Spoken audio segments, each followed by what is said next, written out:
প্রচণ্ড দুঃখ পেলে মানুষ যার কাছে নালিশ করবে সেই যদি দুঃখ দেয়, তবে মানুষের নালিশ করার আর কোনো জায়গা থাকে না। সবচাইতে আক্ষেপের বিষয় কি জানেন?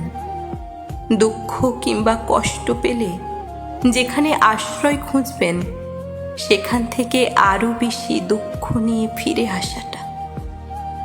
যাকে বলবেন আপনি ভালো নেই, আপনার ভীষণ মন খারাপ, কোনো কিছুই ভালো লাগছে না, ভীষণ কষ্ট হচ্ছে, যদি সেই মানুষটাই আপনার মন খারাপের কারণ হয়, কষ্টের কারণ হয়, তবে নিজের এই অসহায়ত্বের কথা কাকে বলবেন?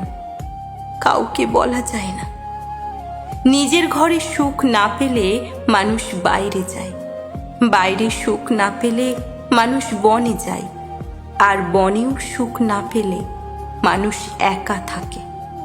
তবে বিশ্বাস করুন, নিজের ঘরেই যদি সুখ পাওয়া না যায়, তবে সুখের খোঁজে তামাম পৃথিবী ঘুরলেও কেবল দুঃখই মেলে।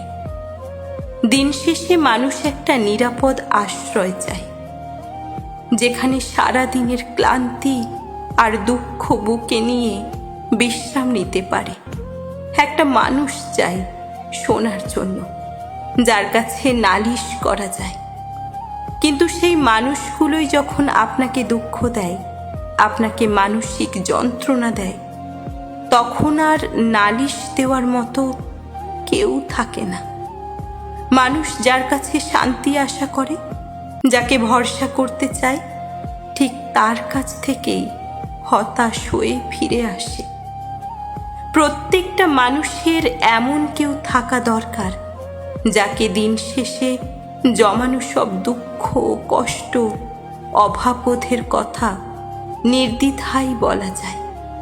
আর যাই হোক, সে কখনোই কষ্টের কারণ হয় না। এমন মানুষের যদি দুঃখ বলার জায়গা থাকে, নিজের ভেতর জমানো সব কথাগুলো উগড়ে দেওয়ার জায়গা থাকে, সে কখনোই মানসিক যন্ত্রণায় তিলে তিলে শেষ হয় না।